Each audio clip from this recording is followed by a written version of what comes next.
राधे राधे जी। कैसे हैं आप सब? कुशल मंगल ही होंगे। सभी परिवारों में अपने अपने परिवारों के साथ हंसते मुस्कुराते हुए होंगे। शशि शर्मा भक्ति फॉर ऑल चैनल में आप सभी का हार्दिक स्वागत करती है। आज मैं आपको ज्येष्ठ मास की अमावस्या तिथि के बारे में बताने जा रही हूँ। इस अमावस की तिथि में क्या खास होता है? इस अमावस को हम बड़ की पूजा करते हैं। वट वृक्ष जो होता है उसकी पूजा करते हैं। कई औरतें तो व्रती रात करती हैं, वे 3 दिन तक उपवास करती हैं। कई जगह पे 2 दिन पहले ही उपवास शुरू हो जाता है और तीसरे दिन तक 3 दिन तक अमावस का उपवास करती हैं। बीच वाले दिन साकार करती हैं, फिर गाजे बाजे से बड़ की पूजा करती हैं। यहाँ पर क्या है कि कई जगह तो पीहर वाले ही बेस लेकर के आते हैं, जैसे साड़ी ब्लाउज श्रृंगार का सामान आदि। और बड़ की पूजा सिर्फ औरतें ही करती हैं, इसमें आदमियों की कोई आवश्यकता नहीं होती, क्योंकि सुहाग के लिए व्रत किया जाता है। हर औरत अपने सुहाग चाहती है कि मेरा सुहाग अटल रहे, अमर रहे, तो औरतें अपने सुहाग के लिए इसकी पूजा करती हैं। और कई औरतें तो बड़ की एक टहनी तुड़वा करके मंगवा लेती हैं, क्योंकि वट वृक्ष अगर बहुत दूर है, वहाँ जाना संभव नहीं हो पाता है, तो घर पर ही टहनी मंगवा लेती हैं। और इस बार तो वैसे भी कोरोना काल चल रहा है, तो ज़्यादातर जहाँ तक संभव होगा सब अपने घर पर ही पूजा करेंगी। फिर उसे जल से भरे एक लोटे में डालकर उसकी पूजा करती हैं।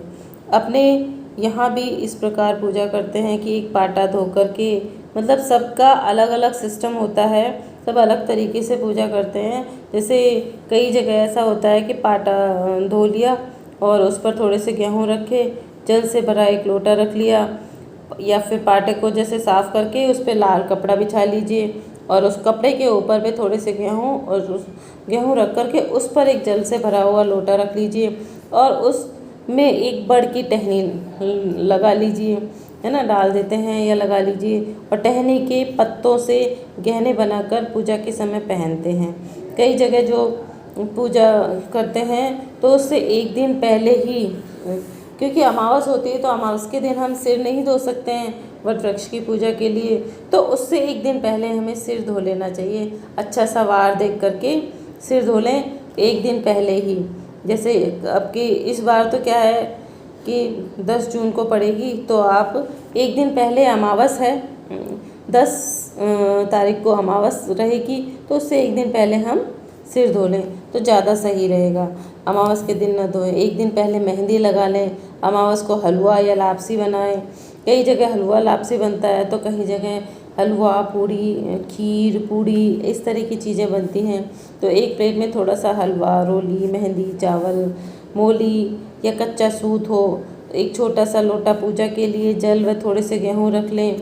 और होली के दूसरे दिन जो साप्ता माता की जो पूजा करते हैं, उसके बाद कच्चे सूत की जो कुकड़ी बच जाती है उसे एक संभाल के रख लेते हैं, तो इस दिन भी काम में ले लेते हैं। अगर जो कुकड़ी या कच्चा सूत नहीं लेते हैं, वो मोली जो होती है हम बांधते हैं, कलावा जो होता है, लच्छा होता है, उसको काम में ले लेते हैं। और थोड़ा सा बिना नमक का कड़ा आटा गूंद करके आटे का एक दीपक और बड़ बना लें। ये मतलब सब जगह के अलग अलग रिवाज होती है, कहीं इस तरीके से होता है, कहीं पर अलग होता है। तो पूजा के समय जहाँ जिस तरीके से हो आपको उस तरीके से कर लेना चाहिए। पूजा के समय दीपक जला लेवें, आटे का बड़ चढ़ा देवें। आटे में क्या है कि थोड़ा सा गुड़ डाल करके और थोड़ा मोयन डाल करके हम बड़ के फल बना लेते हैं, उसका बड़ा महत्व होता है ना, तो वो बना लेनी चाहिए। और कच्चे सूत और अच्छा मिलाकर एक बड़ की टहनी पर 7 बार लपेट लें। और लाल कपड़े वस्त्र अच्छे सुंदर गोटे के, जैसे राजस्थान में तो गोटा बहुत चलता है, तो गोटे का ओढ़ना वगैरह ओढ़ करके पत्ते के गहने बनाते हैं और वो पहनते हैं। उनको पहनते भी हैं, वहीं पे पूजा करने के समय ही पहना जाता है। और पत्ते के जो टुकड़े होते हैं ना, उसको पान के बीड़ी की तरह लपेट करके, कच्चा सूत लपेट करके, या रोली जैसे मोली है हमारे पास में, रोली मोली है, तो उससे हम राखी की तरह वो गहने बना लेते हैं और उसको चोटी में, अपने पल्लू पर, ओढ़ने की पल्लू पर, या अपने जैसे गले में अपन ने चैन पहन रखी है तो उस पर, नाक की लौंग पर या नथ पर, कान के बुंदे पर, चूड़ियों पर, हार पर आदि में 5 से 7 गहने बना करके बांध ले और उन्हें खोले नहीं। अपने आप खुलकर गिर जाएंगे, नहीं खुले तो दूसरे दिन खोल करके सारी पूजा की सामग्री से पीपर पर चढ़ा दें और अपने जो गहने हैं वो संभाल करके साल भर के लिए अपनी तिजोरी में रख लें। इससे कहते हैं कि गहने भी बढ़ते हैं और अपना सुहाग भी अमर रहता है।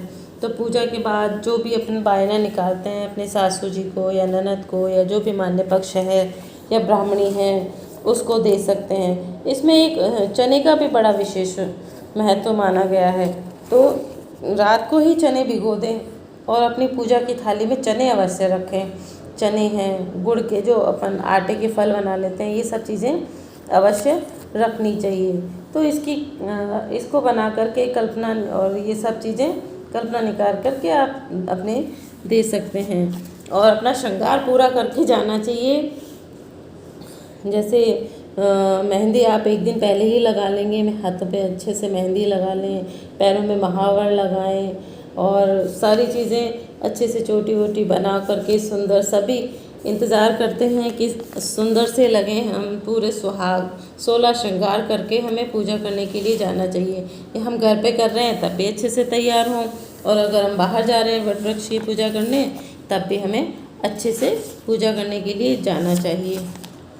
तो इसकी कहानी इस प्रकार है जो मैं आपको सुनाती हूँ कि क्या है कि मध्य देश के जो राजा थे अश्वपति, उनके यहाँ पुत्री सावित्री का जन्म हुआ। सावित्री ने सत्यवान की कीर्ति सुनकर के मन में उसे अपना पति मान लिया। राजा ने भी हाँ भर दी। जब यह बात नारद जी को मालूम हुई तो राजा अश्वपति से जाकर बोले, राजन, सत्यवान गुण से संपन्न व धर्मात्मा अवश्य है, लेकिन वह अल्पायु है। केवल 1 वर्ष बाद ही उसकी मृत्यु हो जाएगी। नारद जी ने की बात सुनकर राजा अश्वपति उदास हो गया। विचार करके सारी बात अपनी पुत्री सावित्री को कह सुनाई, पर सावित्री मानी नहीं। विवाह करवाना पड़ा। सावित्री ने नारद जी से सत्यवान की मृत्यु का समय मालूम कर लिया। सावित्री के सास ससुर नेत्रहीन थे। सावित्री के ससुराल में पहुँचते ही सास ससुर की सेवा करना शुरू कर दिया। उसने जब जाना कि पति की मृत्यु का समय नज़दीक है तब सावित्री 3 दिन पहले ही उपवास शुरू कर दिए। मृत्यु के दिन नित्य की भांति सत्यवान लकड़ी काटने जाने लगा। तब सावित्री भी सास ससुर की आज्ञा लेकर सत्यवान के साथ चली गई। सावित्री जंगल में जाकर लकड़ी काटने लगी और सत्यवान एक पेड़ की छांव में सो गया। वहाँ सांप ने सत्यवान को काट लिया। सावित्री पति को गोद में लेकर रोने लगी। इतने में उधर से शंकर जी और पार्वती जी निकले। सावित्री ने उनके पैर पकड़कर कहा, आप मेरे पति को जीवित कर दो। तब उन्होंने कहा कि आज बड़ पूजा की अमावस है, तो बड़ की पूजा कर तेरा पति जीवित हो जाएगा। बड़ के पत्तों के गहने बनाकर पहन, वो हीरे मोती हो जाएंगे। तब सावित्री ने बड़ की पूजा करी। तभी धर्मराज के दूत सावित्री के पति को ले जाने के लिए आए। उसको देवी विधान सुनाया।